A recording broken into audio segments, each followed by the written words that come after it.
السلام علیکم دوستوں، آج ہم اپنی اس ویڈیو کے ذریعے آپ لوگوں کو بتائیں گے کہ جب سرکار دو عالم نے مدینہ شریف جانے کا ارادہ کیا تو قریش کے لوگوں کو خبر لگ گئی اور ان کو لگا کہ شاید اب محمد ہمارے دین کے پوری طرح سے ختم کرنے پر آمادہ ہیں، کیونکہ یثرب جانے کا مطلب تھا وہاں کے لوگوں کو محمد اپنے اللہ کے دین کی تبلیغ کریں گے اور ہمارے بتوں کی برائی، کیونکہ یثرب میں بھی عرب کے لوگ رہتے تھے، وہ بتوں کی ہی عبادت کرتے تھے اور کعبہ شریف کا طواف بھی حج کے موقع پر آ کر کرتے تھے۔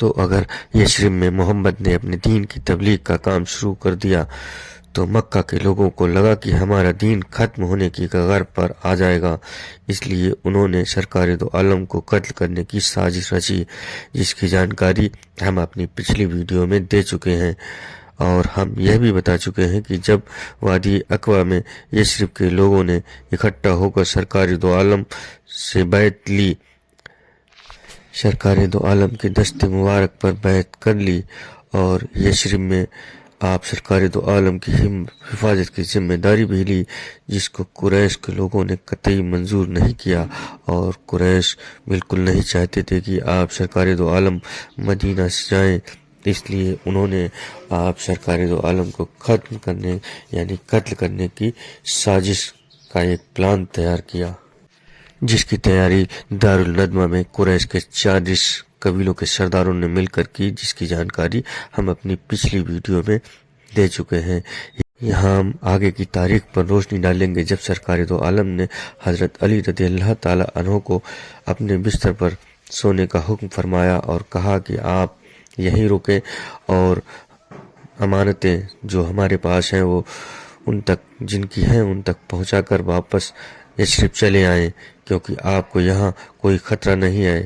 یہاں ہم یہ بھی بتانا ضروری سمجھتے ہیں کہ اتہاس میں ایسی کوئی سچی ایمانداری کی مثال نہیں مل سکتی، کیونکہ وہ امانتیں انہی قریش یا مکہ کے لوگوں کی تھیں جن کو واپس کرنے کے لیے سرکار دو عالم نے حضرت علی کو حکم فرمایا۔ ایسے برے حالات میں مورلٹی یعنی نیتکتا کا ادھارن اتہاس میں دوسرا کم ہی ملے گا۔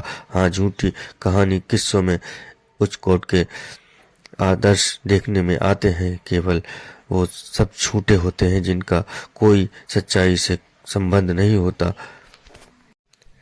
اتہاس میں ایمانداری کی ایسی کوئی سچی مثال ہے ہی نہیں کہ جو لوگ خون کے پیاسے ہوں اور انہی کی امانتیں لوٹانے کی بات وہ شخص کرتا ہو۔ ہاں، ایسا ضرور ہو سکتا ہے کہ جھوٹی کہانیوں اور قصوں میں ایسی کوئی مثال مل جائے، پر مانو اتہاس میں ایسی سچی ایمانداری کی کوئی مثال آج بھی موجود نہیں ہے سوائے آپ سرکار دو عالم کے۔ حضرت علی رضی اللہ تعالی عنہ اسی وقت آپ کی لال حجمی چادر اوڑھ کر آپ کے بستر پر سو گئے۔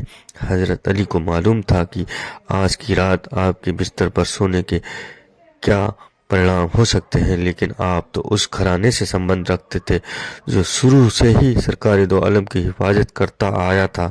حضرت ابو طالب اور آپ کے گھرانے کا امت مسلمان پر اتنا بڑا احسان ہے، اس کی اور کوئی دوسری نظیر تاریخ اسلام میں نہیں ملتی۔ ابن ہشام نے چادر کا رنگ سبز بتایا ہے۔ جب رات گہرا گئی تو سرکار دو عالم اپنے مکان سے باہر تشریف لائے۔ اس وقت مکان کی ناکہ بندی کرنے والے اسلام کی توہین اور آپ کے فرمانوں کا مذاق اڑانے میں لگے ہوئے تھے۔ آپ نے ان کے سروں پر خاک ڈالی اور سورہ یاسین کی شروع کی آیت تلاوت کر فرماتے ہوئے حضرت ابوبکر صدیق کے گھر کی اور چل دیے۔ حضرت ابوبکر کو آپ نے اپنا انتظار پاتے ہوئے پایا۔ آپ کے پہنچتے ہی حضرت ابوبکر آپ کے ساتھ مکہ سے دچھن کی اور کوہ سور کی اور روانہ ہو گئے۔ وہاں پہنچ پر ایک گفا جو غار سور کے نام سے جانی جاتی ہے، اس میں آپ دونوں تشریف لے گئے۔ غار سور مکہ سے لگ بھگ 3 میل کی دوری پر ہے۔ صبح جب حضرت علی سرکار دو عالم کے بستر سے اٹھ کر فجر کی نماز کے لیے باہر تشریف لائے تو محاصرہ کرنے والوں نے پوچھا، محمد کہاں ہیں؟ آپ نے فرمایا، مجھے کیا معلوم، تمہیں معلوم ہونا چاہیے جو تم رات بھر سے یہاں پہرا دے رہے ہو۔ یہاں سے بے سبھی حضرت ابوبکر کے مکان پر پہنچے اور آپ کو آواز دی تو حضرت اسما باہر آئیں۔ ان لوگوں نے حضرت اسما سے حضرت ابو بکر کے بارے میں پوچھا، لیکن آپ نے لا علمی ظاہر کی۔ اس پر ابو جہل نے آپ کے منہ پر تھپڑ مارا۔ یہ وہ اسما ہیں جنہوں نے اپنے بیٹے عبداللہ بن زبیر کو کہا تھا، اگر تو حق پر ہے تو جنگ کرتے ہوئے شہید ہو جانا۔ حضرت عبداللہ بن زبیر حجاج بن یوسف کی فوج سے مکہ کی حفاظت کے لیے لڑتے ہوئے شہید ہو گئے تھے۔ پھر مکہ کے سبھی مشرکوں نے مل کر مکہ کے آس پاس کا چپا چپا چھان مارا، لیکن وہ آپ سرکار دو عالم کو تلاش نہیں کر سکے۔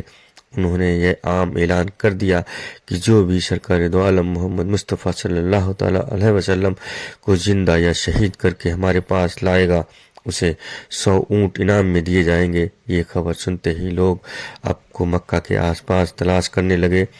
اس دوران حضرت عبداللہ بن ابو بکر دن بھر کے سارے حالات معلوم کر کے رات کو آ کر سرکار دو عالم کو پیش کرتے۔ حضرت اسما غار میں رات کو کھانا پہنچاتی اور حضرت ابو بکر کے غلام حضرت عامر بن فہیرہ دن بھر ادھر ادھر بکریاں چرا کر شام کو غار سور پر لاتے، جس سے ان حضرات کو دودھ مل جاتا۔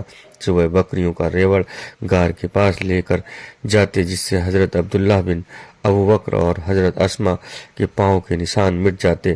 3 دن کے بعد جب قریش آپ کو تلاش کرنے کے سارے پریاسوں میں تھک اور ہار کر بیٹھ گئے، ان کا جوش ٹھنڈا پڑ گیا اور ان کا غصہ ہار میں بدل گیا، تب آپ سرکار دو عالم یوجنا انوسار عبداللہ بن اریکت بیلمی، جسے حضرت ابو بکر نے مکہ سے یثرب تک اجرت پر راستہ دکھانے کو مقرر کیا تھا، اپنا اونٹ اور آپ کی دونوں اونٹنیاں لے کر آپ کے بتائے ہوئے سمے پر وہاں پہنچ گیا۔ عبداللہ بن اریکت اگرچہ مشرک تھا، لیکن ایک شریف اور وعدے کا پکا انسان تھا۔ 100 اونٹوں کا لالچ بھی اسے بے وفائی اور وعدہ خلافی پر نہیں اکسا سکا۔ مکہ میں ایسی معذمیر انسان بھی موجود تھے۔ مکہ سے یثرب کے لیے 1492 2 ربیع الاول جمعرات کے دن کے مطابق 28 جون 622 عیسوی کو روانہ ہوئے۔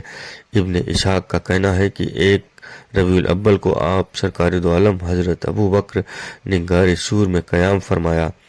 ابن سعد کے مطابق 4 ربیع الاول کو آپ نے غار سور سے یثرب کی اور ہجرت فرمائی۔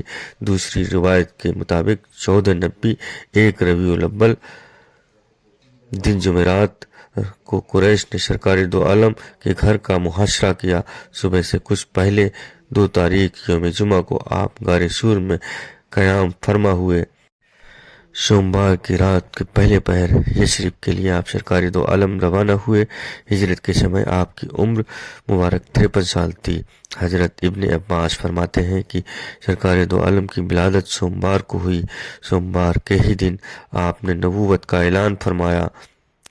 سوموار کے ہی دن حجر اسود کو کعبے میں نصب کیا۔ سوموار کے دن ہی ہجرت فرمائی۔ سوموار کو ہی واقعہ معراج پیش آیا۔ مجھ سے گزارش ہے کہ اگر آپ لوگوں کو ہماری دی ہوئی جانکاری اچھی لگ رہی ہو تو آپ ہمارے چینل کو سبسکرائب کریں اور ہماری ویڈیو کو شیئر کریں اور ہمیں سپورٹ کریں، تاکہ ہم آپ تک ایسی ہی جانکاری آگے پہنچاتے رہیں۔ اللہ حافظ دوستوں۔